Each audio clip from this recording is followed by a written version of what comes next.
Good morning, everybody.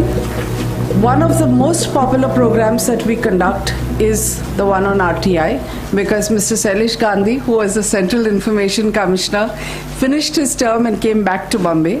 And unlike most other people, he decided that he's going back to the grassroots and being an activist and an evangelist for RTI.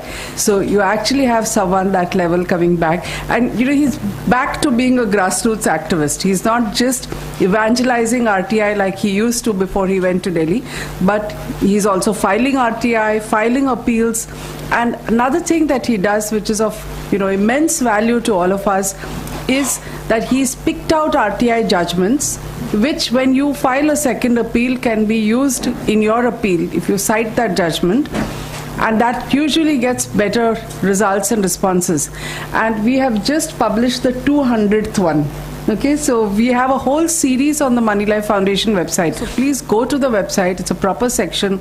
Look at it, cite the relevant judgment so that you're going to hear more from Shailesh. A little bit of background about him. I'm sure many of you know. He's an IITian. He's an entrepreneur. And with this, I request you to take over. Fellow citizens of India, why is right to information so important for all of us? The first Right to Information Act came in Sweden 250 years back, friends. Quite often, I heard with government officers and all saying things like democracy, right to information are all good for the affluent countries, not very convenient for poor countries like us. Think carefully and look at it like this. Governments that became transparent and democratic, institutions that became democratic, are today amongst the most affluent countries in the world. I would submit that they are affluent because they opted for democracy and opted for transparency, not the other way around. It's not that you are affluent first and then you become democratic. It is that if you become a democracy, and I would submit that in India our problem is we do not have what I'd call a deep, meaningful democracy. And why am I saying that? You will say we are all voting every 5 years. Next month we go and vote, and this month we go and vote, and we'll get the government that we vote for. I would submit to you that elections and a constitution are necessary conditions for a democracy, but are not the complete set of conditions. There is something very basic for democracy which we've missed. The fundamental concept of democracy is that each individual citizen is a sovereign in her own right, and she gives up part of the sovereignty to the state in return for which she gets the rule of law. It's a negotiation of each individual citizen. We talk of the word Lokshahi. Lokshahi means logon ki shahenshahi. You, sir, should feel like a Badshah, and you, ma'am, should feel like a Begum when you go to a government office. Some people tell me, Shailesh, you're playing with words. Can we have 125 crore Badshahs and Begums managing India? And I would submit yes. It happens in all countries. And let me give you a very simple example, and then I'll take you on to right to information. In the United States, I'm not an admirer of everything in the West, but I think in terms of democracy, they have performed better than us. In the United States, for example, an immigrant from any country, if he or she has applied for a green card or citizenship of the United States, will easily pick up the telephone to ask about the status of their application. And 99% will get a very rational answer about the status of the application, when it's likely to be considered, etc. All of you are first-rate citizens of India. If you have applied for a passport and your passport gets delayed, will any of you think of picking up the phone to ask? No. Why? No, supposing you find out the phone number, yeah, you are 100% confident that if I call up after finding the phone number, etc., therefore you feel there's no point of even finding the phone number, why go through that exercise? But that's the point I'm making. Respecting and recognizing individual rights, respecting individual human beings, whether citizen or not, is something that we've missed very badly. And until we restore that, I would submit, no matter how all 100% of us can go and vote, we will not reach a deeper, meaningful democracy. I'm not saying we shouldn't vote. We should vote, certainly. There are various institutions that are necessary, but the most important of this is respect for individuals. And that respect for individuals, at least citizens, is what right to information does. And that's why I feel very passionately about the right to information. I think this is for the first time a tool that empowers an individual citizen sitting in their own house and feeling empowered that I can make the government work, I can make the government answer, I can make the government give information. So this is kind of at the basics of this. Where did right to information start? Worldwide, I'll come to that. In India, it's very interesting. This is a story I'd like to share with you. 1992, go back to 1992, and in Rajasthan, in a small village, there were some people who had understood the concept of democracy and said, we are the Badshahs and Begums of democracy. In a town meeting, in a village meeting rather, they were sitting and discussing about corruption. The usual crib sessions that all of us specialize in. Okay, we crib about what's wrong and everything is corrupt and nothing is good and so on.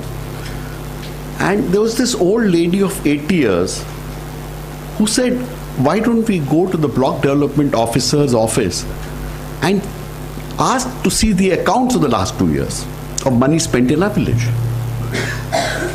Someone said, who'll show it to you? I mean, what right do we have? They'll throw us out. And she said, ये लोकशाही है, मैं इस देश की रानी हूँ, और अगर मैं इस देश की रानी हूँ, जो पैसा सरकार खर्च करती है वो मेरा है, और अगर वो पैसा मेरा है तो हिसाब लेना मेरा अधिकार है. मेरा पैसा है, मैं हिसाब लूंगी. They actually went to the BDO's office, got thrown out completely. And the BDO said, who the hell do you think you are? They sat on a dharna there. Ultimately, the collector came, the minister came, and these accounts were shown to these people. We didn't have a formal Right to Information Act, but the concept was recognized that citizens have a right to understand and to get information about whatever you do with public funds. In that case, they discovered some small corruption, and then, of course, there is a long story to that. But this is why it's extremely important. Remember, an unsophisticated, illiterate 80-year-old lady came up with this concept. I quite often hear that the education will solve everything. Education will solve nothing unless you start taking it into your own hands. Whether you're educated or uneducated, when you understand meaningfully what democracy is, when you exercise your rights, that's when we get a democracy. Very well, friends.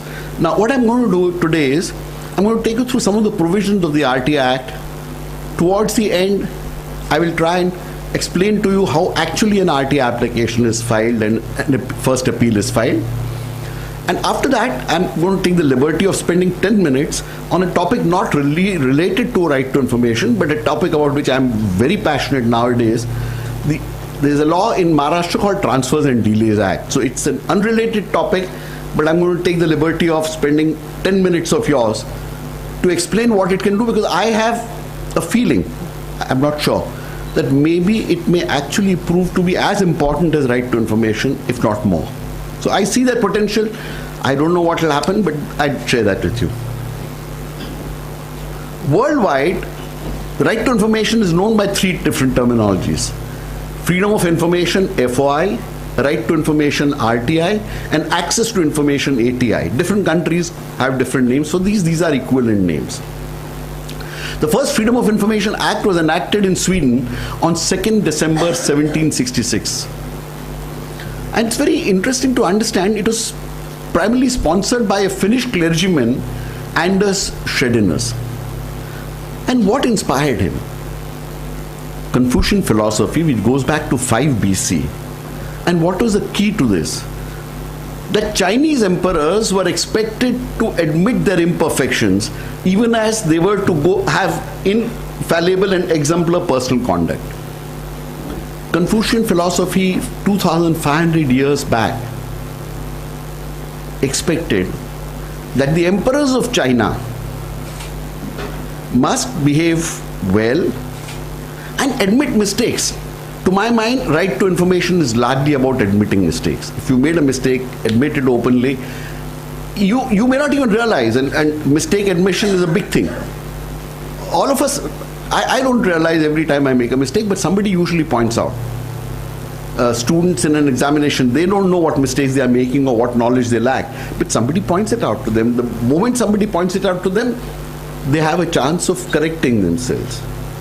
So this really is the essence of the right to information, a vibrant democracy where citizens will look at various information, point out what may be wrong or what they believe is wrong, and therefore correct whatever is actually wrong.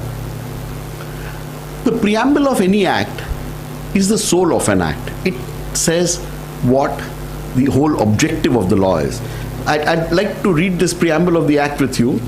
Whereas the Constitution of India has established democratic republic, and whereas democracy requires an informed citizenry and transparency of information, which are vital to the functioning and also to contain corruption and to hold governments in their instrumentalities accountable to the governed. And whereas revelation of information in actual practice is likely to conflict with other public interests, including efficient operations of the governments, optimum use of limited fiscal resources, and the preservation of confidentiality of sensitive information. And whereas it is necessary to harmonize these conflicting interests while preserving the paramountcy of the democratic ideal, now therefore it is expedient. All the problems associated with introducing the right to information in a codified form were recognized by Parliament, and they have harmonized this in this law. I'm telling you this because a lot of extremely important people in this nation, from Supreme Court judges to the the present Prime Minister of India, and whoever may be the future Prime Minister, most of them are no longer very fanciful. They like to talk about right to information as a big thing, but really they don't have their heart in it. They say we have so many problems, we have this, that. All this was thought of. The preamble clearly indicates that these were thought of. And when did we get the right to information? Incidentally, I want to bring to your attention the fact that the Supreme Court has held time and again, before the RTI Act came, that right to information is implicit in the freedom of expression that we talk of under Article 19. Because without right to information, expression is meaningless. If you do not know, you cannot do anything about your expression. Your expression is not meaningful. Therefore, the right to information existed the day the Constitution of India was made on 26 January 1950. Then what is this law? This law, which came in 2005, has only codified it to give you a structure as to how to apply, how to get information, what information can be denied, what information cannot be denied. That is all this law does. Okay. What is information? Information means any material in any form, including records, etc., etc., held by any public authority. In very simple terms, let me describe this, because I've seen people using right to information for years. I've seen commissioners who also become right to information commissioners only because of the salaries and perquisites that they get, not understanding what is information. What is information? Information is what exists. If it exists, it's information. If it doesn't exist, it's not information. To give you just two simple examples, supposing you were to go and say, when will all the roads of Mumbai get pothole free? If there is something on the files that says or lays it down, then it's information. But if there is nothing, it's not your right to question an officer and say, no, you tell me. I've got right to information, I want an answer for this. Why was such an action taken? If there is something on the files, that's information. But if there is nothing on the file, that's not information. Keep this in mind. We'll come back to it in a little while. Now, we understood what is information, what exists in information. Who has to give information? The Act defines what is called public authorities. What's a public authority? The first four A, B, C, D, by and large, would include everything that you call government. Really speaking, for example, Bombay Municipal Corporation is not state government. It's a different body. Panchayats are not state government. Therefore, everything that applies to them does not apply. But in normal terminology, everything that we call government, whether it's Panchayats, Bombay Municipal Corporation, anything that you call government is included. Anything notified by government is included. Also, the law says and includes any body owned, controlled or substantially financed. Non-government organizations substantially financed directly or indirectly by funds provided by the applicable government. So if therefore your aided schools and private colleges are included because they are substantially financed by government. If an institution is controlled by owned, of course, obviously, but even if it's substantially financed, then these organizations all are public authorities which are mandated to give information to any citizen of India. What is right to information? Means the right to information accessible under the Act, which is held by or under the control of any public authority, and includes the right to inspection of work, documents and records. Most of us are not aware of the fact that we can actually inspect a work also. You can say, I want to do an inspection of the road construction going on here. I would like to do an inspection of even, you see, this has not been used very much, but you could actually say, there's a structure here, I want to inspect the structure with you. These are things which are on the borderline of the right to information, not used, but if we start using it, maybe we'll reach there. Most PIOs will say, we won't give you an inspection of this nature. Aisa hota hi nahi hai. Because nobody reads the law. But really speaking, you can do this. Second is what most of us do, taking notes, extracts or certified copies of documents or records. This is what most of the RTI is about. Taking certified samples of material.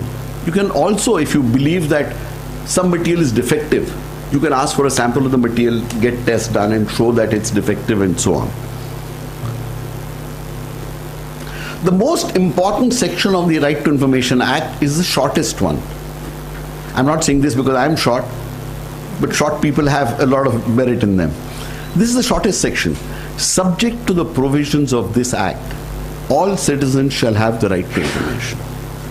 Your right to information is only curbed by the provisions of this law.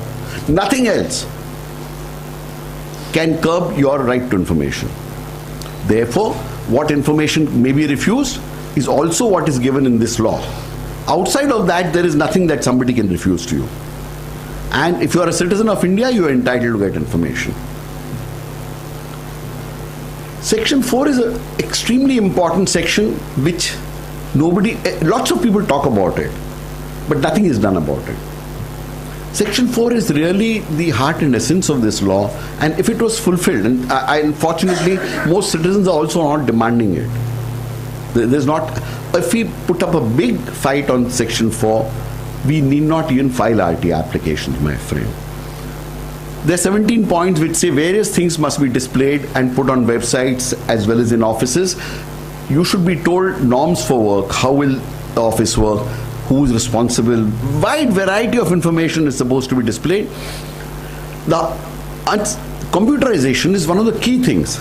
And let me share a simple dream with you. If, believe me, most government offices have computers, most of which are used as electric typewriters. Okay? All the work is done on paper files. And because of this, what happens? This is something you must have all heard. You go to an office for some work and you are told file nahi milta hai. You pay money, file mil jayega. You pay money, the file can be made to disappear.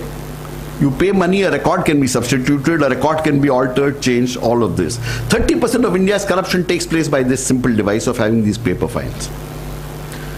If on the other hand we banished paper files, did all the work on computers, transmitted files, entire files only on computers, no paper, I'm saying do not create paper. Computer systems have built-in systems by which if you alter anything, delete anything, you can figure out from where it was deleted and where it was altered. And what it was before that. Even a fire like the one in Mantralaya, they said records khatam ho gaye. Will not destroy this because usually you could have, for things in Mumbai, you could have a backup in Hyderabad. That even if an earthquake were to hit Mumbai, your records would still be available. Extremely simple thing. It would also save, to my mind, at least over 1,000 crores or more of paper and files. And equally important, space to keep these files. Please look at it like this. And because of the nature of the way government works, most files they can't find. So we say we spend a lot of money on creating paper files, keeping them, which is very difficult to access. On the other hand, if you have a computerized system, almost everything would be available at the touch of a button. B, every day the government works. By the end of the day, except something that may be exempt, all the information could be on the website. Citizens could look at the information from their houses. For those who can't use computers, people may go to a cyber cafe and get it. Most of the RTI applications would not be necessary. But this is something to which very little attention is being paid. Proper implementation could improve working efficiency. It would also make the PIO's job. The PIO is incidentally the Public Information Officer. Section 6. A person who desires to obtain any information under the Act shall make a request in writing or through electronic means in the official language or English or Hindi. An applicant making request for information shall not be required to give any reason for requesting the information or any other personal details except those that may be necessary for contacting him. Now, when I talk to government officers in workshops like this and I ask them that not giving any reasons, do you think it's fair? What do you think? Don't you think people should give reasons for asking for information? Why? Why? Why do you think like that? Sorry? True. Information belongs to you. Everything in government, every table, tube light, chair belongs to each one of us. We can't take it away because it's a joint ownership. But it belongs to us. Similarly, all the information on the computers, files of the government belong to each one of us. We are not taking it away. We are only getting a copy or extract out of it. And because it belongs to us, remember, begin to understand that you own the information. When you start believing you own the information, your whole approach will change. Quite often people used to complain to me as a commissioner and even subsequently, Mr. Gandhi, we went to that office 5 times, 10 times. वो बहुत परेशान करता है हमको. The commissioner people will come and tell me, sir, ये बहुत परेशान करता है. मैं 10 बार गया. So I used to tell them, why do you go 10 times? No, he used to make promises to me. So I asked them, are you a bhikhari? People would feel very insulted. Mr. Gandhi, no. What do you mean we are a bhikhari? I'd say, you're acting like a beggar. You go there 10 times. The beggar, when I'm at a signal, she comes and says, sir, dijiye. If I feel like I may give her, I may not give her anything. Don't go to government office as a standard rule, let me tell you. By and large, do everything in writing. Leave nothing verbal. Apply in writing and ideally send right to information applications only through speed post is my suggestion. You can theoretically, there's no legal bar to going and giving it there. Quite often when you go and give it there, somebody will say, ye idhar nahi hai, udhar nahi hai, I will not take it, the right person is not there, come tomorrow, etc. Don't allow anyone to humiliate you like this. Send it by speed post, take a speed post tracking report after 3-4 days from the website and keep it with you. That's all you need to do. You are a sovereign of this nation. As this lady said, Badshah and Begum. The Badshahs and Begums don't go about like beggars to various offices. Okay? Disposal of request. On receipt of a request, the PIO shall, as expeditiously as possible, in any case within 30 days of the receipt of the request, either provide the information on payment of such fee as may be prescribed or reject the request for any of the reasons specified in sections 8 or 9. Can an information request be rejected? Yes. Only based on the provisions of section 8 and 9. Section 9 I am not dealing with because section 9 deals with only copyrights. So, I mean, let me tell you in simple terms, supposing there is a book, copyrighted book, in the government office, you can't say give me a photocopy of that. So that's what copyright is. Section 8 we'll deal with. Only subject to that. Nobody can tell you it's confidential. Nobody can tell you I don't want to give you information. There is no such option to any government officer. If PIO fails to give decision on the request for information within the period specified, which is 30 days, the PIO shall be deemed to have refused the request. In 30 days, if he does not respond, it means he has refused it without any reasons. And this will have some of the implications which we'll come to. PIO must give details of further fees. Now, okay, there is some fee, usually 10 rupees in most places, which has to be paid with the application. In Maharashtra government, the most convenient way of paying this fee is to take a court fee stamp of 10 rupees and stick it on your application. You can go and pay cash, etc. I'm not saying you can't do that, but this I'm saying is the most convenient method. For central government bodies, court fee stamps will not work. What will work is getting an Indian postal order of 10 rupees available at most post offices, attach it to your application. Don't stick the Indian postal order on the application because they can cash it at a post office for 10 rupees. So central government bodies, Indian postal order of 10 rupees, Maharashtra government, 10 rupees court fee stamp. Different states will have different rules, so you'll have to look at that. That is the application fee that you pay. Where do you get a form? You go nowhere to get a form. Any plain piece of paper is your form. Maharashtra government has a format, we'll come to that. Central government has no formats, but I would advise you can use the Maharashtra format to apply to the central government because it's a really neat format. It's only a format, it's not a form. So take a plain piece of paper, make your application, stick a 10 rupee court fee stamp, or central government, attach a IPO for 10 rupees.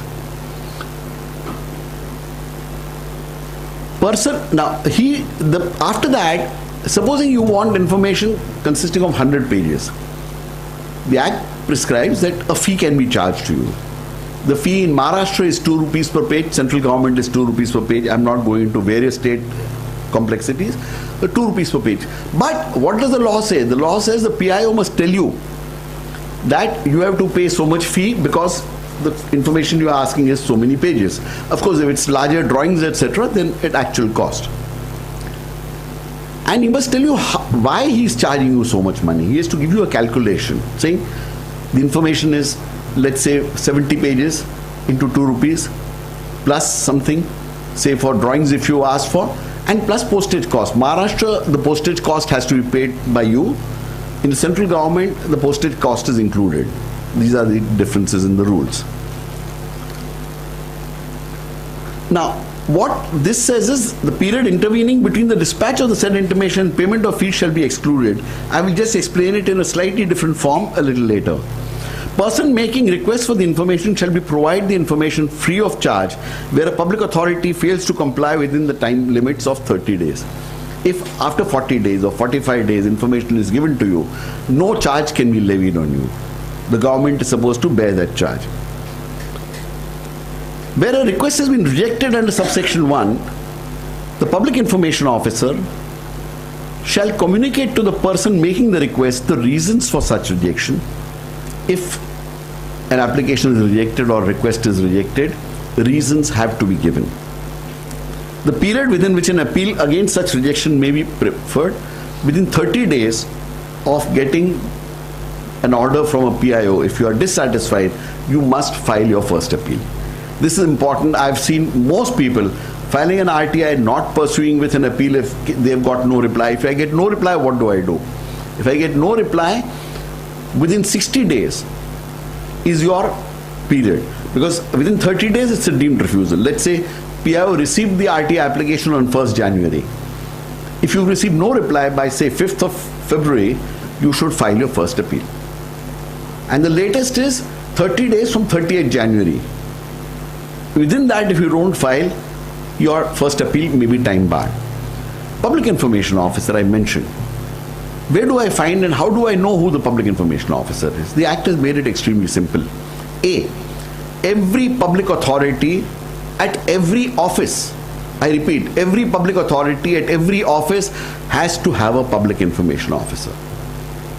You just think of which government office and which office is likely to be having that information, and write public information officer at that office address. There has to be a PIO. They have to accept it. You don't need the name of the public information officer. It's like saying, if I want to write to the principal of St. Xavier's College, I don't need to know the name of the principal. I can say principal, St. Xavier's College. There has to be a principal. If the principal is not there, there has to be an acting principal. Somebody has to accept that. So you do not have to worry about finding out the name of the PIO or his exact thing. All you need to know is the office. If you send it to the wrong PIO by chance, I mean, here let me sound a note of caution. Let's act as responsible citizens. Try and find out within reasonable limits as to where the information is likely to be. But quite a lot of things you will not be able to figure out. Send it to the best thing that you can think of. The law says the PIO cannot return your RT application if he is not the right PIO.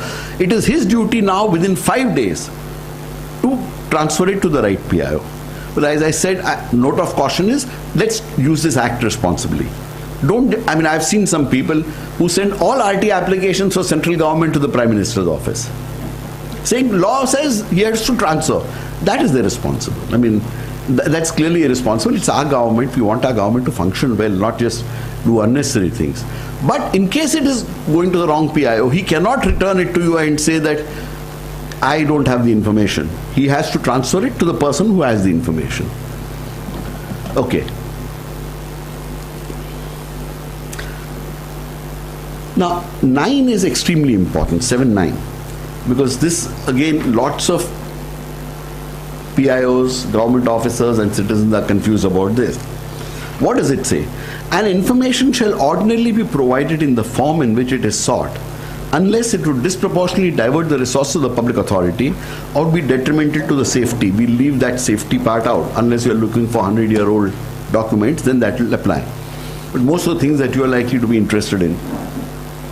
Supposing you say, I want details of the last 5 years of your accounts in this format. Or you say, let me take a very simple case. Suppose you say, I want to know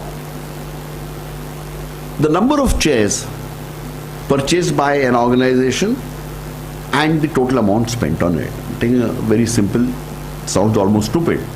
And people have asked such questions incidentally. Now, unless there is a category where the public authority is mentioning chairs separately and keeping an account of number of chairs, which is unlikely usually, they cannot give you the information. It's not readily available. You might say it's available on the bills, but to provide that information to you in that form, somebody will have to sit, go through the 5 years accounts, locate each chair, collate that and give you the information. This is not expected. And you may say, oh, this is absurd, but people have asked all kinds of absurd things at times. There was a lady who had come and appealed to me once, and one of the questions she'd asked Delhi government education department was, she said, for all teachers in Delhi government whose name was Seema, since beginning, I want the following information. Now, it'd be impossible to do something like that. But the law says it cannot be refused. Information cannot be refused if it's not available in the form in which it is sought. Let's look at it like this. There would have been on the records of Delhi government teachers named Seema. So the records were available. Question is how to get it out. The PIO has to offer you another alternate means, which means either an inspection or say, I'll give you a photocopy of. The Seema thing was, of course, a ridiculous thing that even if somebody wanted to, would be impossible to do. But if you say, I want instances where in the last 3 years you spent on repairs and maintenance, and what is the bill? Now, it may not be collated, but you can go and inspect the files, or a PIO can tell you this will comprise over 20 files or 50 files, it will be 5,000 pages at 2 rupees per page. If you pay 10,000 rupees, I'll give you the information. 7/9 is quite often used by PIOs. They don't even know 7/9. They just say in this form it's not available, which is wrong. You must fight this. And when you ask for simple information, it has to be provided. It is not some PIOs. I was with a senior secretary in Mantralaya yesterday, and he said, Mr. Gandhi, RTI is just giving photocopies of records. Flawed. If what you are seeking would need a lot of time, then the PIO is not expected to collate it. But if it can be done in 10 minutes, 15 minutes, half an hour, 1 hour, PIO is expected to collate that information and give it to you. But let's be reasonable in our expectations also.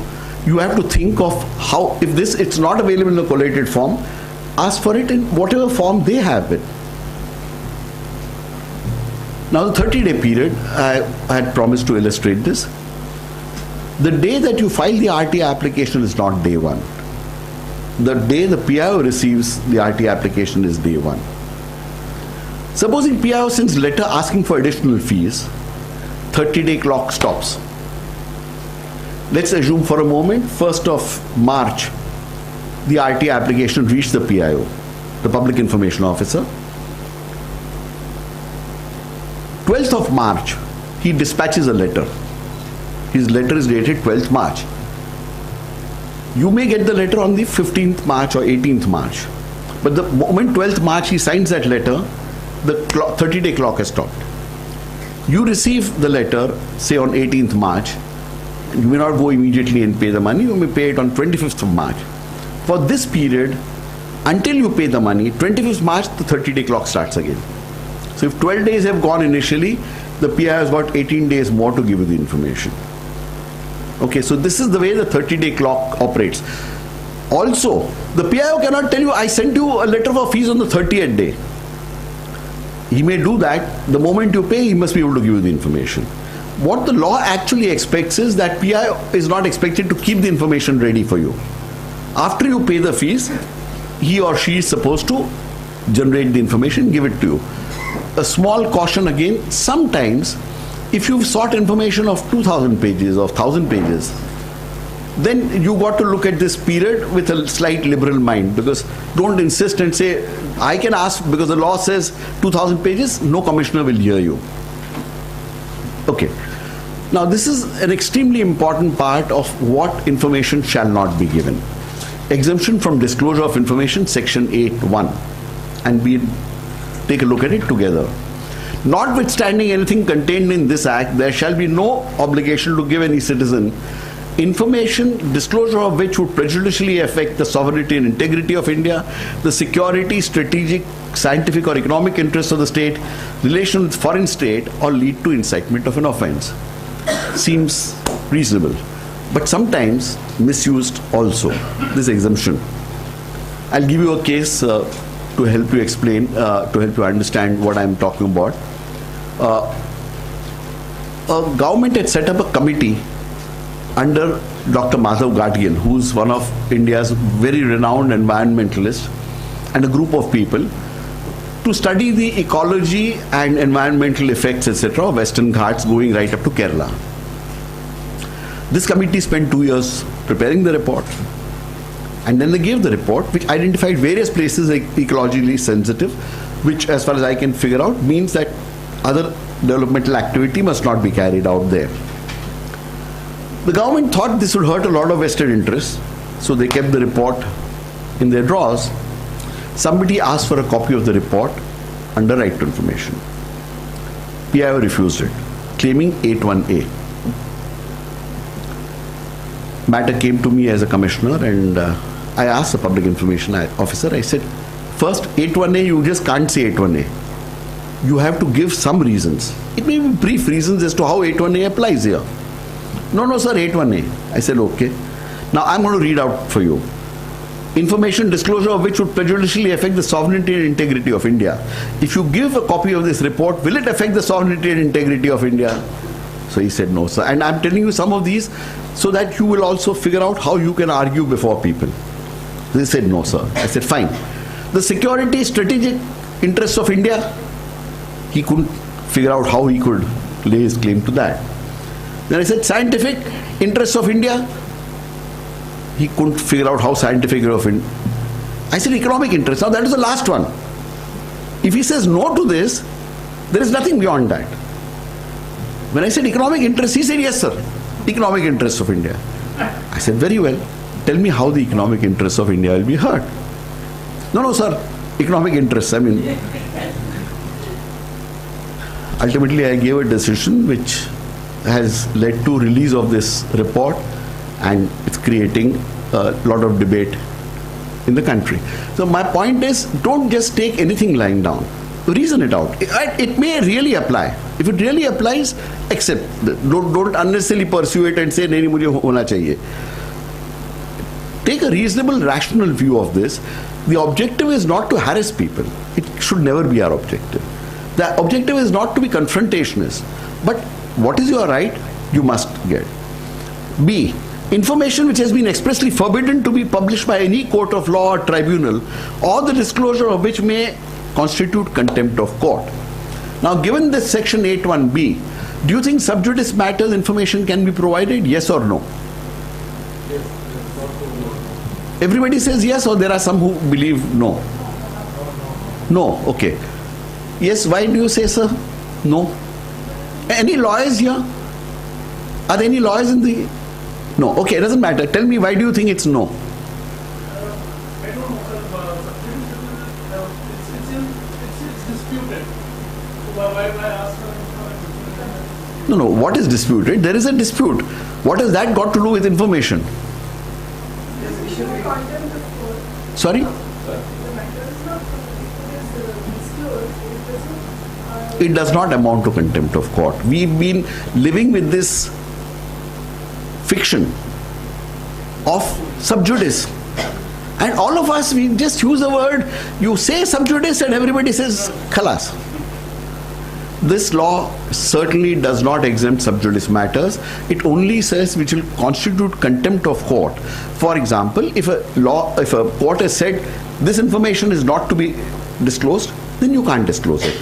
Alternately, supposing a hearing is being held in camera and there are any information regarding that, it can't be given. In camera obviously means you cannot disclose that information. Short of that, sub judice is no bar. Sub judice is an unnecessary fiction we've created in India. Everything sub judice, people just say sub judice. That's all. For anything and everything we use this word, just because things are in court, and mind you, let's understand, our courts take decades to resolve anything. So by sub judice, if we were to allow as a matter of exemption, I think we would not get much information. Anyway. See, information, the disclosure of which would cause a breach of privilege of Parliament or the state legislature. What is this kind of information? For example, if the budget is going to be presented and before that you say, I want the budget papers, it can't be given to you. A lot of inquiry commission reports. Incidentally, this is something I'd like to share with you. Before the RTI Act came, the standard practice, they'd have an inquiry commission, keep it in the, if it's inconvenient. The Adarsh Commission report is an example, recent example. They just said, not disclosing. And if you ask for the report, they would say breach of privilege of Parliament or legislature because we've not presented it to Parliament or state legislature. I was involved in a bench decision that we gave in the commission. There was such a inquiry commission report which had not been released for about 2 years. And the matter came before us and government said, we've not presented it to Parliament. We looked at the Commissions of Inquiry Act, which says that under the Commissions of Inquiry Act, any report that is prepared has to be presented in Parliament or legislature within 6 months. Therefore, we ruled that in 6 months, first 6 months you can claim breach of privilege. Once the 6-month period is over, you cannot, it means you don't want to present it. I mean, we are not concerned with anything. You will have to give it to citizens. Therefore, now, after the period of 6 months, reports are being given to citizens because there is no legal bar based on which they can claim that we will not give it because of breach of privilege. D. Information including commercial confidence, trade secrets or intellectual property, the disclosure of which would harm the competitive position of a third party. The operative part is harm the competitive position of a third party. Therefore, you will have to show that A, the information which is being denied is of a commercial nature, or a trade secret, and giving it will harm somebody's competitive interest. I'll give you a simple example for this. We had a case before us where there was some information about a transaction held 8 years before, and this was claimed as an exemption. They said this is commercial information, and I asked them, I said, after 8 years, supposing you have a price information or whatever it is, how can you hurt somebody's competitive interest? Think carefully. Yes, if it's 6 months back, it will hurt somebody's competitive interest. If information has been provided by somebody which is of a commercially sensitive nature, you can take that claim. But 6 years, 8 years later, there can be no competitive interest that can be damaged. Therefore, if you can show that somebody's competitive interest will be harmed, only then can this exemption be claimed, not otherwise. E, information available to a person in his fiduciary. Now there is a larger public interest which is also coming later on, so I'll cover that later. Information available to a person in his fiduciary relationship. What's a fiduciary relationship? How many of you think you know? One? Okay. Yes, sir, please. Now, this is a very honest audience. In government, let me tell you, very few people know the meaning of fiduciary. They never knew. But because the act has come, this is quite often used as a thing. मतलब ही नहीं मालूम है तो क्या? Fiduciary है.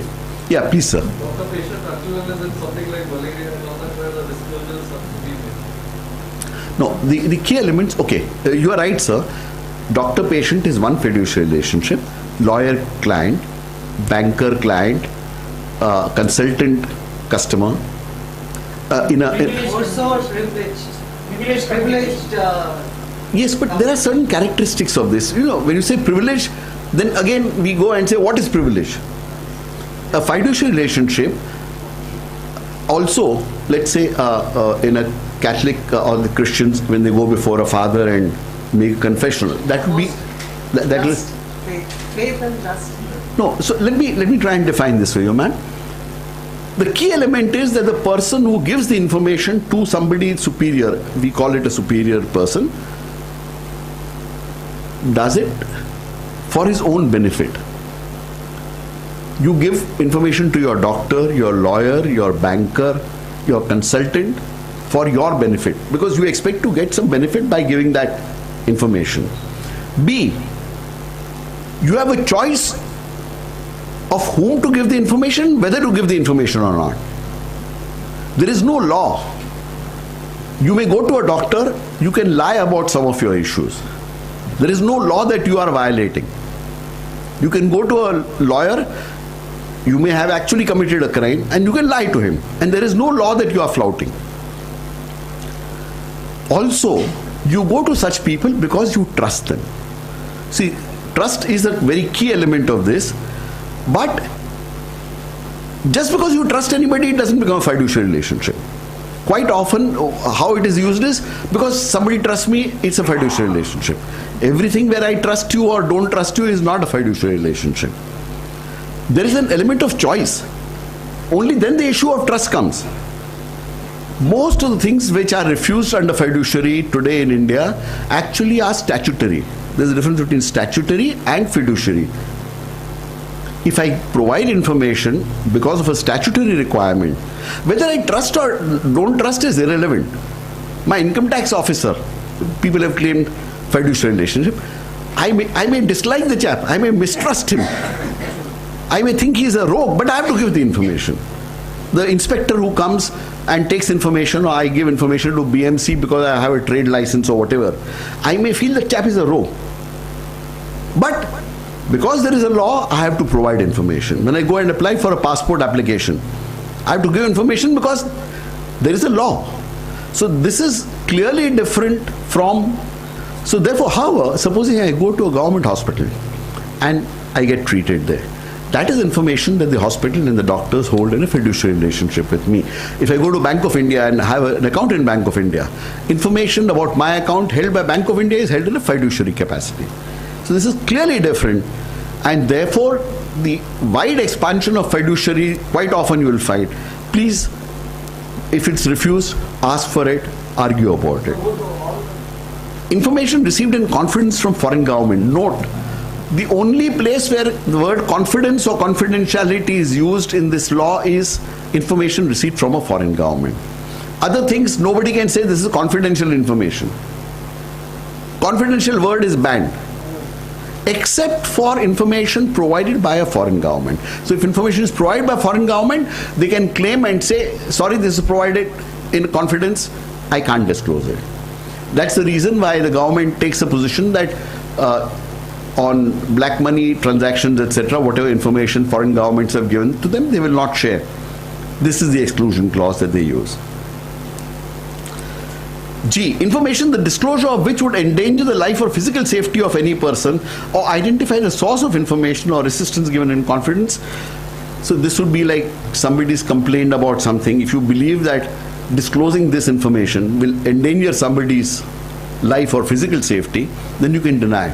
But this also can be used very trivially, and I'll just give you one instance of this, and this happened before me. The Employees Provident Fund organization, some employee had asked about the remarks given by his superior regarding the applicant. And this was refused to him using section 81G. The matter came before me and I said, please tell me, what is your basis for refusing? He said, sir, this. I said, are you saying, I first told him, I said, I would suggest you are using it wrongly. No, sir, we believe this. I said, okay. So you are telling me that you expect your employee will hurt, assault his boss if this information is given to him. Yes, sir, we believe like that. Fair enough. I used to dictate my orders immediately, and in 5 minutes people would go out with an order. So I started dictating the order right in front of those people. I said, so the public information officer says that some of their employees are gundas and badmashes. We said, sir, please don't say that. I said, if you have employees who will go and hit and assault and you normally think it's a reasonable suspicion, then I'm sure you have got gundas and badmashes. He said, sir, please don't write like that, we'll give the information. So I'm saying, look at things carefully, and there may be actual situations. If there is an actual situation, accept it. Okay. Information which would impede the process of investigation or apprehension or prosecution of offenders. Do you think while an investigation is going on, information can be given? Yes or no? Yes, sir. May not be given. Don't know. No. It can be given. If it's mutually The law says, I mean, I'm trying to define what the law says. The law says will impede the process of investigation. So therefore, a public information officer will have to show that if I give this information, it is likely to impede the investigation, or if a prosecution is going on, the process of prosecution. I dealt with many cases of this nature, and barring 1 or 2 cases, in all the others I had actually disallowed this. Because if wherever there is an investigation going on, people would say, just because an investigation is going on, you cannot refuse to give information. The public information officer has to show how giving the information will impede the process of investigation. Then, cabinet papers, including records of deliberations of councils of ministers, secretaries, and other officers. It's a very interesting thing, but I'll leave that out because otherwise we'll run short of time. Okay. And I'm guessing most of you will not have something of that nature. Section 81J, extremely important. This is another very, like the fiduciary one, 81J is another very, very popular exemption. Information which relates to personal information, the disclosure of which has no relationship to any public activity or interest, or which would cause unwarranted invasion of the privacy of the individual. First, it must be personal information to qualify for this exemption. Companies, institutions cannot have personal information. Therefore, information relating to a company or institution or firm cannot claim exemption under 81J. If it is personal information, then the disclosure of which should have no relationship to any public activity or interest. Which means that if, for example, you, again, going back to simple things, if you file an income tax return, that's a public activity. All these things are public activities. What is not? For example, an NGO may have information about individuals. which may not be a public activity at all. That would get covered under this. Even medical records could because that would be unwarranted invasion on the privacy of an individual. But this is used so often and so widely that it's not funny, really. And therefore, Parliament had given a specific proviso only for this clause. It said, provided that the information which cannot be denied to the Parliament or a state legislature shall not be denied to any person. So my submission to you is, if at all this is used by somebody, say, even if the other arguments people are not listening, say, sir, please write, you will deny this information to Parliament or state legislature. Because the law says that. The law says this reply affects only to 81J, not to the entire clause. But for 81J, that information that is denied to you the PIO must feel that I will deny it to Parliament or state legislature. Otherwise, he cannot deny it to you. Now there is a section 8.2, which says, notwithstanding anything in the Official Secrets Act, nor any of the exemptions permissible in accordance with subsection 1, a public authority may allow access to information if public interest in disclosure outweighs the harm to the protected interest. If there is a large public interest, and I'll come to the example my friend was quoting, this happened about 6-7 years back, before I had become a commissioner. There was a forest minister of Maharashtra, Mr. Swarup Singh Naik, and the Supreme Court had given rulings that no sawmills could be permitted within the forest area or maybe adjoining that. But Swarup Singh Naik was merrily flouting that. One can understand why. I guess he must be making a lot of money, so they were giving permissions. The Forest Secretary Forest was also apparently involved in this. This matter went to Supreme Court. Supreme Court sentenced Swarup Singh Naik and the Secretary to 30 days imprisonment. Now there is so Swarup Singh Naik was taken to Thana prison. There is a tradition that all powerful criminals follow whenever they have to go to prison. They complain of pain. Where? Chest. Which side?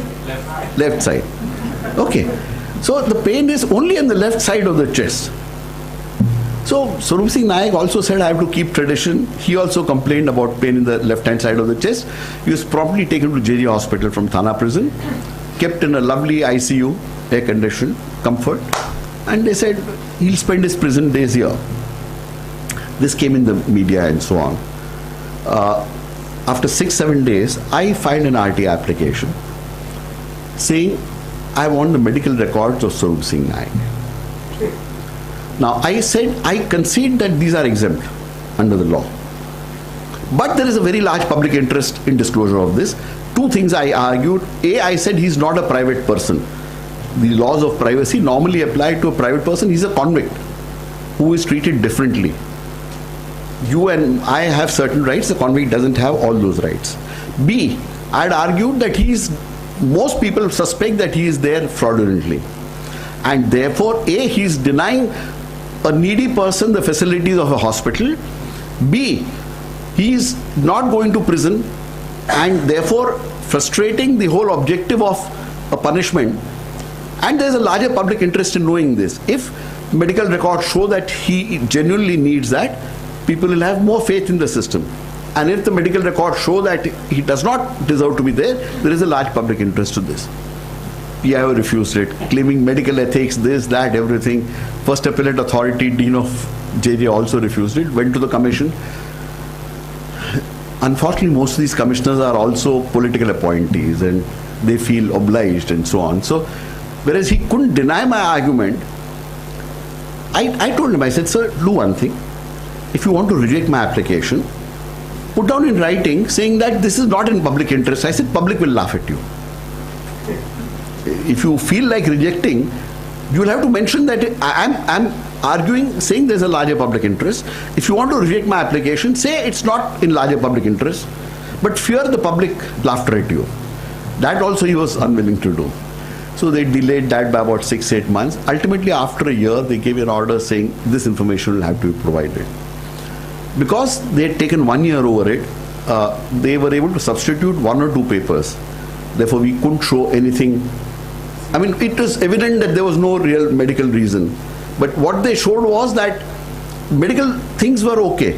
What they showed is that they showed a letter given by one of the doctors on the 10th or 12th day of his stay in the hospital, saying certain tests need to be conducted on him, mind you. And we need permission to take him to another hospital because we don't have the facility. And it was shown that the prison authorities didn't give permission and delayed it.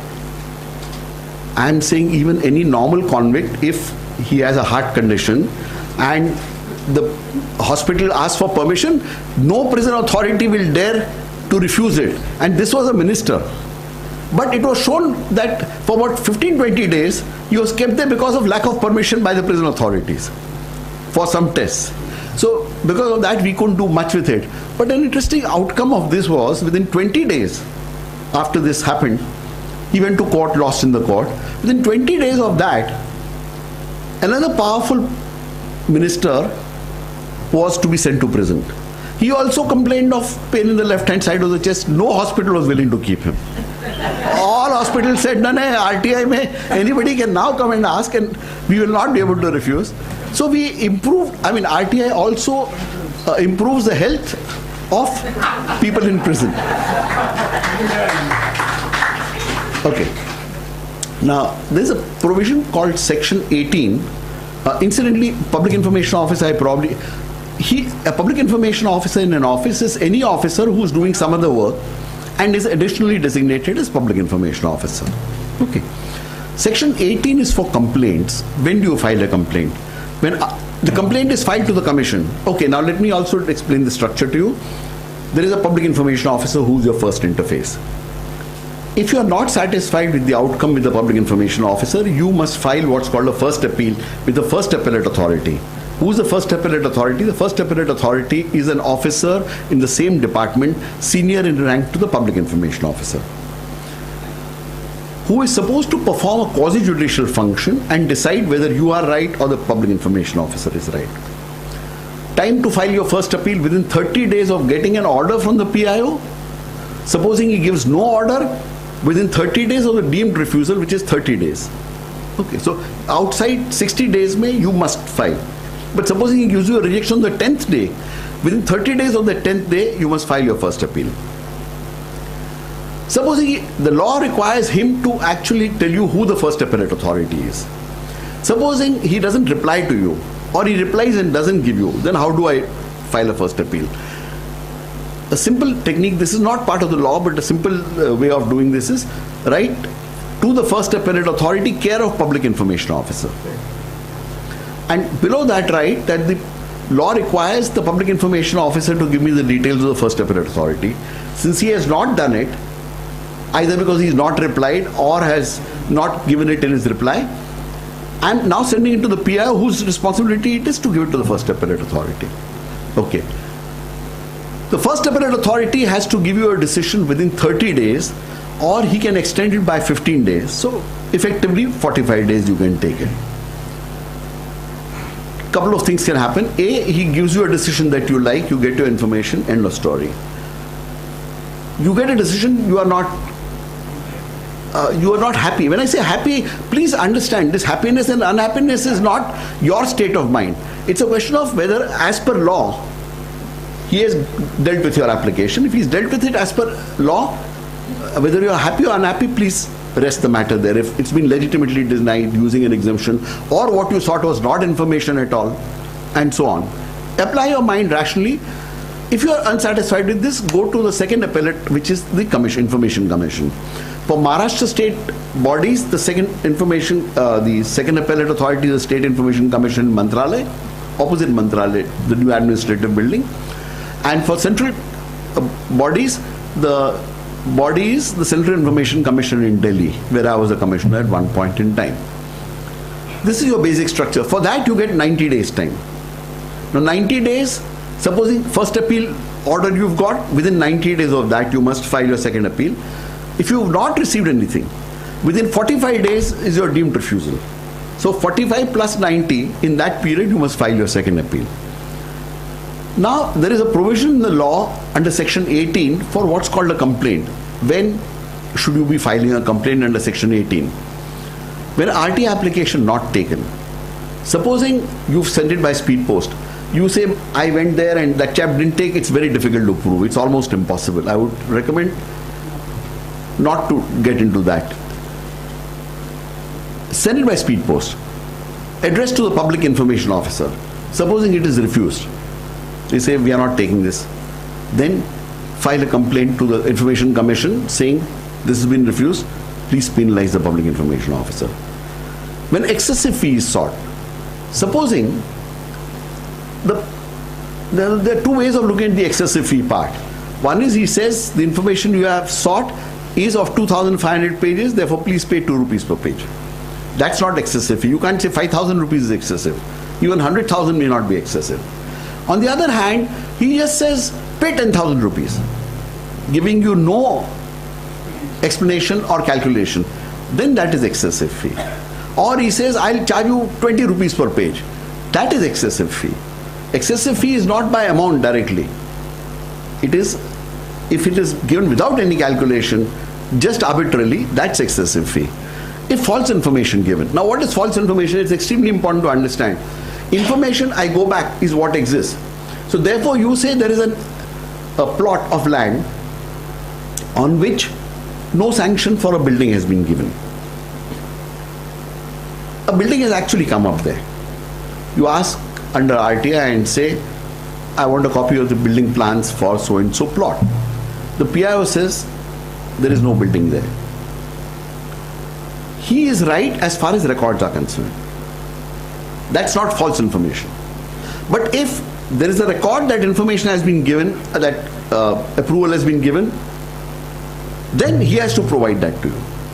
So false information is not right or wrong in terms of physical realities. It is right or wrong or false or true depending on what the records say. The PIO's job is to give you as per the record. The PIO is not expected to go and inspect and see whether this is true or not. So please remember that. Non-compliance with section 4 can also invite, and some of us are using this, going to commission and saying that this information should be on the websites, should be disclosed suo moto, and we are getting orders and trying to pursue that. God willing, if enough of us do that, maybe over 5 years we'll get enough information on the websites, in which case transparency leads to a curb on corruption also, or wrongdoing or arbitrariness. Because if I think what I'm going to write or what I'm going to do is going to be on the website, I have an automatic restraint. I will not do just anything arbitrarily. As per Supreme Court order, no information can be provided. I think it's a very bad order of the Supreme Court, but that's where it stands. When you go in a complaint, no commissioner can order any information to be given. The very silly order of the Supreme Court, but that is what it is. For threats, if you receive a threat, you can file a complaint. If somebody threatens you and says, "Tum aisa kyun karta hai?" don't file an RT. Yes, sir. Okay. Second appeal. First appeal to First Appellate Authority within 30 days. For getting information, incomplete information or wrong information, you go for a second appeal.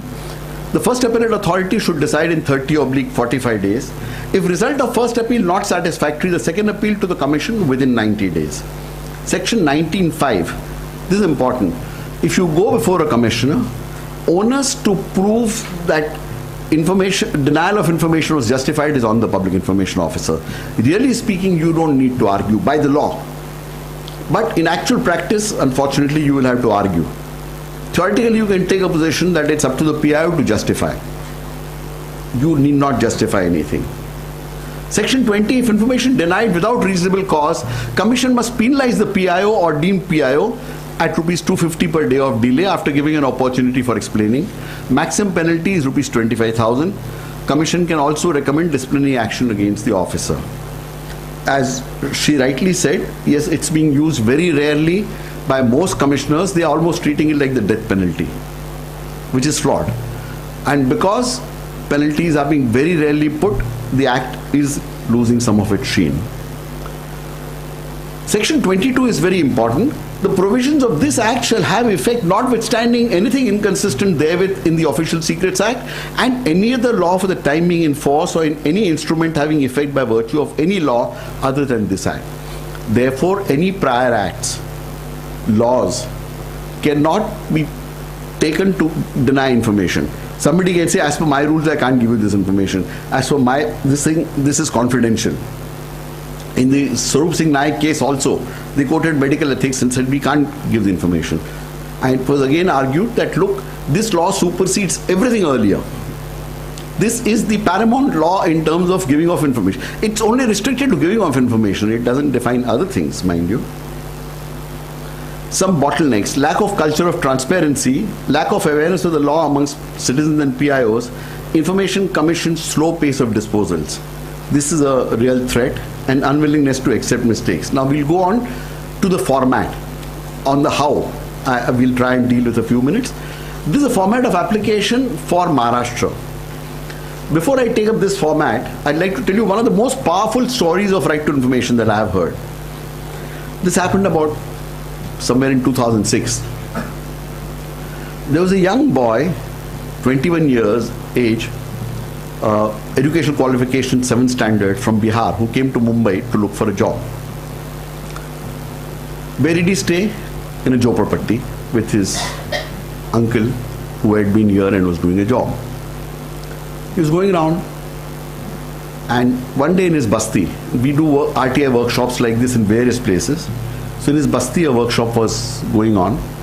He had nothing to do. He sat down, understood that he can take a plain piece of paper, understood that he only needs to follow the format for Maharashtra government, take a 10 rupee court fee stamp, stick it on that. Ask for what is information, not questions. Questions in the sense, not why did you do like this, because if there is a record, it has to be given, but if there is no record, nothing will be given to him. And understood all this, he moved on. He got a job after a few days, and then he needed something that all citizens do, particularly those who are poor and are staying in slums: a ration card. Proof of identity, proof that he exists. If he doesn't have that ration card, he could be picked up by police and put inside jail and be termed as a Bangladeshi. So anyway, this boy went to apply for the ration card. He went to the rationing office, gave his application. As he was going out of the door, at the door, the peon met him and said, "Aapko ration card chahiye kya?" He said, "हाँ भाई, इसीलिए तो form भरे." So peon said, "चाय पानी लगेगा." So this boy said, "आपको चाय पिला दूंगा." Peon said, "No, chai pani doesn't mean chai pilana." He said, "Then what do you mean?" He said, 2,000 rupees dena padega. This boy, without batting an eyelid, made a statement that always makes me feel very proud. He said, "Main ghoos nahi dunga. I shall not give a bribe." The peon shrugged and said, "Stupid chap coming from Bihar, what does he know?" He said, "Theek hai, jao." This boy went away. He continued doing his job. And he found out from others in the basti. Bastis, people from villages keep migrating at certain intervals. So people used to file for ration cards. And in about 40-45 days, everybody was getting their ration cards. He did nothing for 2.5 months. 2.5-3 months, he waited. After that, he took a plain piece of paper, as per this format which I'll show you. Public information officer, he knew the rationing office, so he put the address and name, etc. And then what did he ask? Actually, what he wanted to know is, why have I not got my ration card? But if he asked for that, there was nothing on the records that because he is not given a bribe, he will not be given the ration card. So he asked, he said, "I filed for a ration card on such and such a day. I want information about effectively what I'm calling progress of my file." And I'll show you the format in which he asked for this. So which officer had my application on which day and what action did he or she take on it? Question 2. I want a list of people who in the last 3 months have applied for ration cards and dates on which they applied and dates on which the ration cards were given to them. Now if this information was given, it would obviously expose that there was no reason for this boy not to get a ration card. They had not even responded. Next day, the peon came to his house and said, "Saab ne bulaya hai aapko?" So he went to the office. The rationing officer said, "बैठिए आप, अरे इनका ration card लेके आओ और एक cup चाय और एक गिलास पानी भी इनको दो." He did not give chai pani, he got chai pani instead, and to me, that cup of tea and glass of water represents respect to the individual sovereign citizen of India. Now, this is, I don't have his exact application, but I have framed it as if what he must have filed, perhaps. Now, application for this, I think, would be available on Moneylife website also, and probably they'll put up the presentation. Okay. So, Public Information Officer, name of the office with the address, full name of applicant, your name, your address, particulars of information required, subject matter of information, he would have put regarding my ration card application. Description of the information. I had given an application for a ration card on 5th August 2006. Copy of receipt attached. I want the following information about its progress in the following format. Date on which application received, name and designation of the officer receiving it, action taken, date on which forwarded to the next officer. There will be as many rows as the number of officers who handle the application. This is an extraordinarily useful and powerful format for applications, complaints, representations made where you've received no response. Ask for this answer. I'm not saying every time things will work out in this case. Things do work out like this, but not everything works out like this. But this is a very simple way of, yes? Including police complaints also. Yes, certainly. Oh, including police complaints. Any complaint, representation or application for which no response is received, you can use this. I want a list of ration cards issued in the last 2 months, giving the dates on which the applications were made and the dates on which the ration cards were informed. Whether information is required by post or in person, here it's written in person, but you can also say by post. Normally, I would recommend ask for it by post. It's better. Whether the applicant is below poverty line, in most of your cases, the answer will be no. This question is asked because for those below poverty line, there are no fees to be paid. Place, Mumbai, date, whichever date, enclosed a copy of the receipt of the ration card and signature of the applicant. This is the format. So for Maharashtra government, you use this format. For central government, as I said, you can use this format. Attach a 10 rupee IPO. Now I'm going to show you 1 or 2 more such cases just to, this is a actual RT applications which I had filed. Now only small change I have made in this is, this was actually, see, before the National RTI Act came in October 12, 2005, we had a Maharashtra Right to Information Act for the state.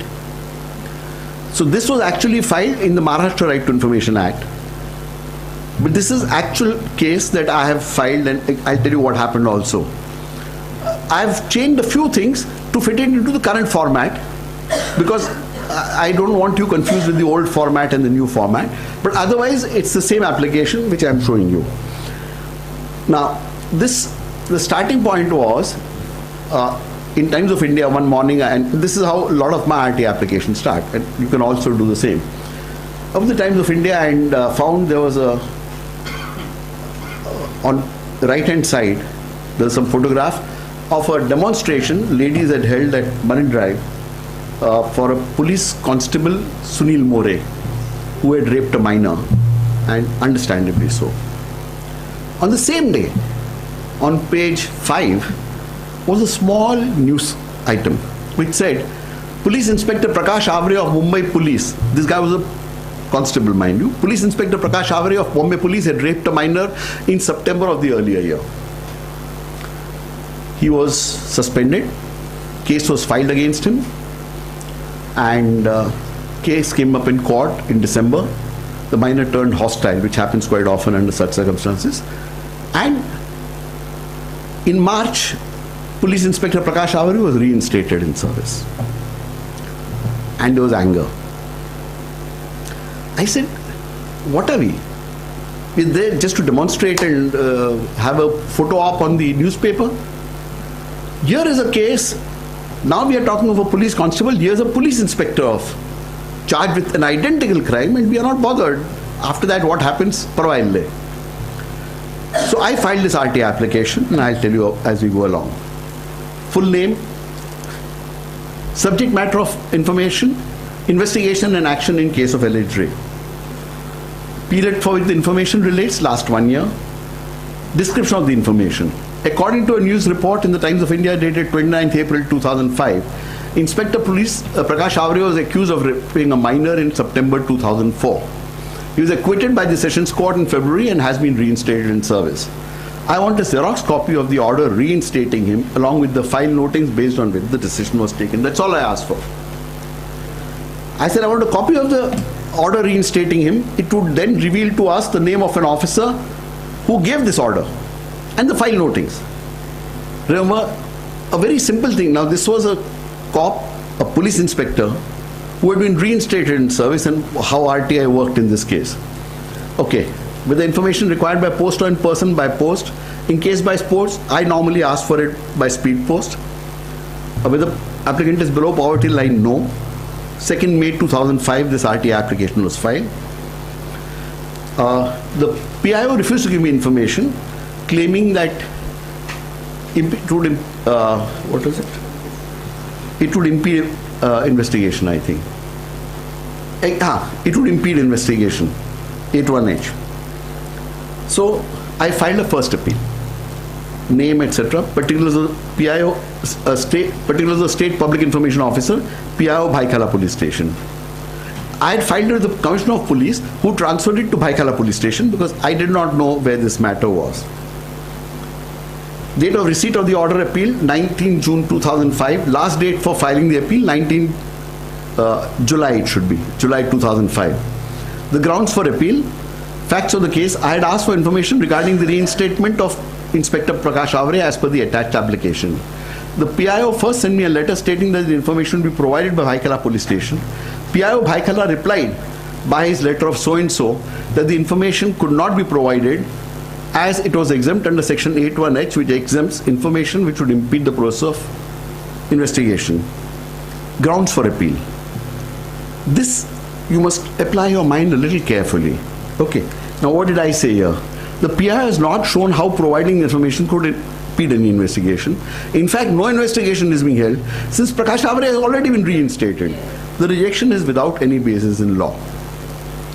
And but nature and subject matter of the information required, reinstatement of Inspector Prakash Avre, name of the Office of Police Department, Bhaikala Police. Date, it is okay, 14th June 2005. I filed the first appeal. They called, usually, I mean, depends, but generally they should call you for a first appellate hearing. Though, and here I'll tell you, at times if you feel there is no point, you don't want to go for a hearing, you can write in the first appeal, I do not wish to come for a personal hearing.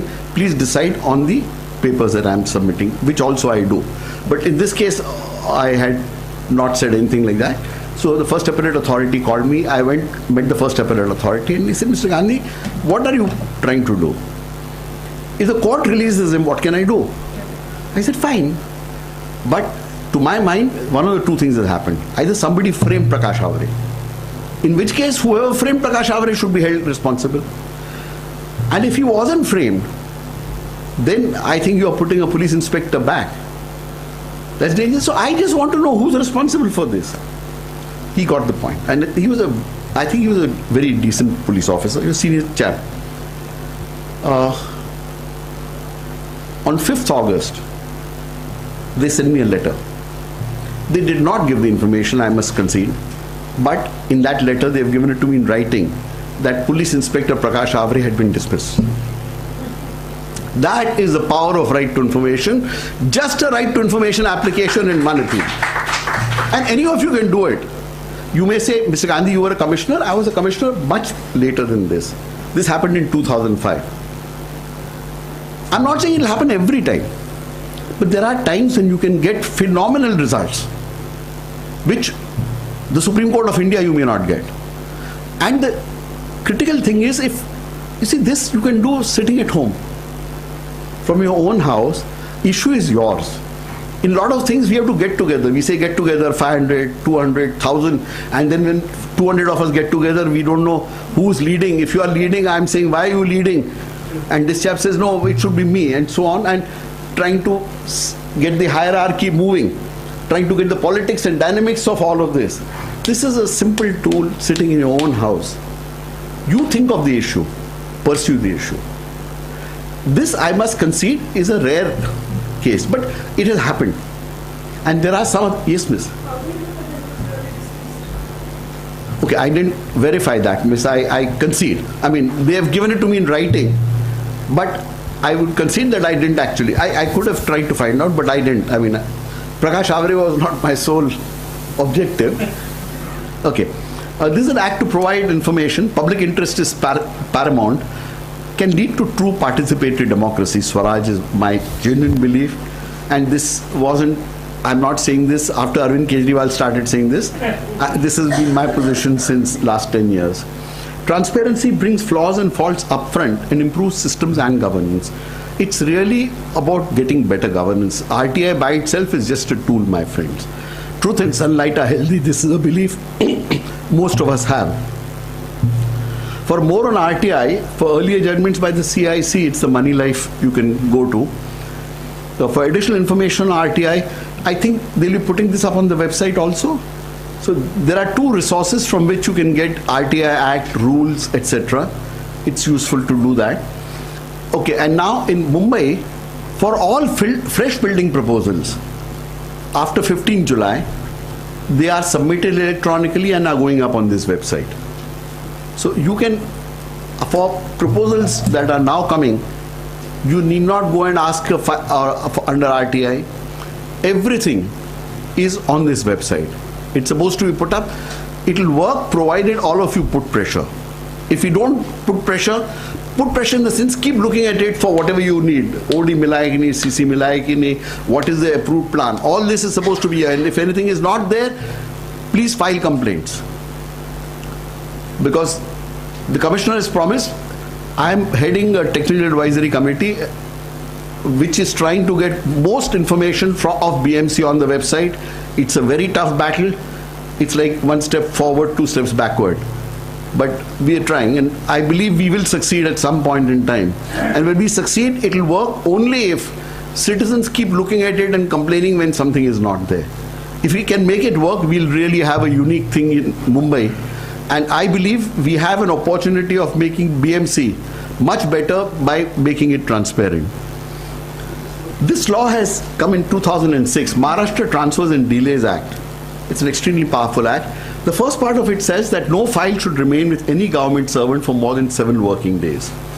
On transfers, incidentally, it also says that no officer shall be transferred who does not have his tenure of 3 years. So less than 2 years, you can certainly protest. A Khemka or a Pardeshi, people can protest and say, show us reasons why you are transferring this person. But I'm leaving that out and focusing on the delays part. It says that no file should remain with any government servant for more than 7 working days, which means about 10 calendar days. It also states that in respect to the files not required to be referred to any other department, the concerned department shall take the decision, necessary action in a matter within 45 days. And in respect of files required to be referred to any other department, decision and necessary action shall be taken within 3 months. Let's forget all the things. In 3 months, you must get a decision. It's as simple as that. If you file for a ration card, in 3 months, if you got no reply, unless, now here's the exception, unless there is something in which the period is 6 months. Barring such a thing, you say, I filed, if they want to reject, they must reject it in 3 months. If you file for a permission to repair, let's say, your house, and they're giving no response because they're waiting, jab tak paisa nahi aayega, kuch nahi karenge, don't pay money. After 3 months, file a complaint against the office to the head of the department, and disciplinary action needs to be taken against such officers. Now, the law has very strict provisions, but it's been unused. And I'll tell you one case where we've got success. This law requires disciplinary action to be taken against officers who are responsible for delays below the time specified. It's a very powerful law in Maharashtra which can empower us. If citizens use it with RTI, it can result in better governance and delivery of timely services. Its name is a mouthful: Government Servants Regulation and Transfers and Prevention on Delay in Discharge of Official Duties, Act 21 of 2006. The first part, Chapter 2, specifies that government servants must have a tenure of 3 years and it should normally be transferred only in April or May. If this is violated, reasons must be given. Citizens can use this to curb arbitrary transfers of good officers like Khemka or Pardeshi. Second part, Chapter 3, Rule 10 is most interesting. It mandates that the final decision on any file should be taken in less than 90 days. If an application, representation or complaint has been pending with the government office for over 90 days, it may be worthwhile to complain to the Secretary of the Department and demand that action must be taken against the officers responsible for delay as per the provisions of this Act. And this is what I'm hoping. Enough of us. Because 5, 10, 20 cases, I don't think they are going to really listen to us. But this is a law. I'm pleading with everyone and saying, if there is any work like this which is pending, for which you receive no response, please use this law, write to the Secretary of the Department or Head of the Department and say that please take action because this is violation of this rule. Please take action against the responsible officers. 90% you will get no response. If you can, please send it to me. If I can collect a few hundred of these, we will then confront the government. And in the next 2 or 3 months, if we are able to confront the government, okay, let's look at one thing. One thing is, it actually works. People start taking action, great. We have achieved our objective. I mean, nobody wants to confront. 99%, they will not, in most cases, do anything. If you let me know, give me information saying, okay, in this case I did this, I got no response, I got no response. We get a few hundred. The plan is to confront the government, and let's remember the assembly elections are just in October. So we are at a very good time. But what are we telling the government? What are we going to be telling the government? We are going to tell the government, please follow this law. The law was not, we didn't even ask for this law, but the law has been framed. There is a historical reason, I'm not going into that. But if we make an effort, RTI only gets you information, this can actually get you results.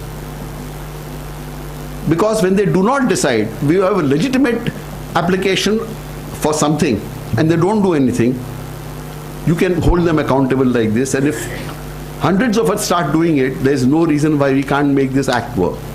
The government will not be able to withdraw this act. At this stage, as I said, before the next assembly elections, there is no way anybody can withdraw this law. And therefore, if we use this opportunity, we may actually set a huge trend for the whole nation.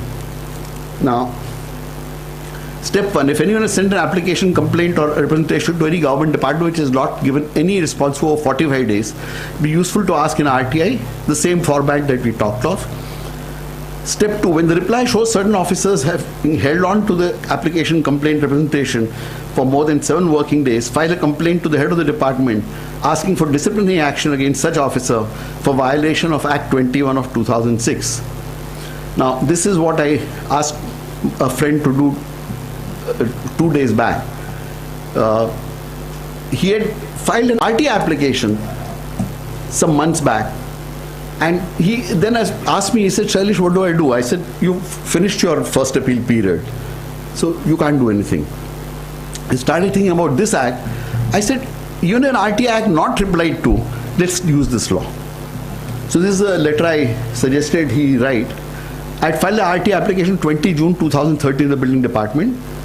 I have not received any communication from them. I would like to bring to your notice that as per Rule 10 of the government, etc., if a file remains without a final disposal in a department for more than 3 months, disciplinary action is required to be taken.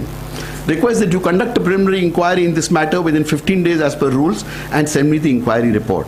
I request you to conduct a preliminary inquiry in this matter within 15 working days and request that the inquiry report be sent to me. Now, inquiry report, I am adding my own touch. If they don't send you, file an RTI application saying what happened with this inquiry. If they have done nothing, that's the stage that we'll confront the government with. But there's one success. It's like the Prakash Avare success. Let me concede it very honestly. I think it's sometimes when you keep trying a lot of things, some things work out way beyond expectations. I think 4th or 5th April or 6th April, I read in the Hindustan Times that CBI had been asking for sanction of prosecution against Jairaj Phatak and Pradeep Vyas. And for whatever 15-20 months, this was not being done. CBI was sending them reminders like beggar again, saying, humko de do. So I sent this email on 7th April in the first half of the day, which said, It has been reported, I sent it to the Chief Secretary, Sri Saharia. It has been reported that CBI has requested sanction to prosecute so-and-so and so-and-so, and no sanction or rejection has been communicated so far. I would like to bring to your notice that as per rule so-and-so, your file remains with the decision, disciplinary action is required to be taken. I request you to conduct a preliminary inquiry and let me know. 10th April, there's a report in the Hindustan Times which says sanction for prosecution has been given. And the reporter claims that his source has told him that this email shook them up. Now again, I'm not saying every email and every letter we say will shake them up. I concede this is like the Prakash Avare case. I have sent other letters, they will not work. But even if they don't work, let's collect data together, and I'm sure we can make it work. This law can do a phenomenal change for the whole administration in Maharashtra, provided there's only one condition, friends: enough of us try. We have for too long been lazy citizens. If we say we are Shahenshahs and Begums, then we also have responsibilities of Shahenshahs and Begums. Most of us are very happy to say the politician is responsible, the bureaucrat is responsible. Most of us wait for a Birbal like you. I am not yet a Birbal, sir. My point is, if you take it up, there is nothing that can stop us. And today, I would also concede, I think last few years there is something in the air. If we take advantage of this, we can actually make this democracy far more meaningful. Responsibility, my friend, is with you. Okay. This is a slogan I'd like to share with you, my friends. Mera Bharat Mahan. We say this in a lot of places. We write also. We don't really believe it, do we? So I say, Mera Bharat Mahan nahi hai. Mera Bharat Mahan nahi hai, par ye dosh mera hai. I, the individual sovereign citizen of nation, have to make it right. It's my responsibility. Thank you, friends.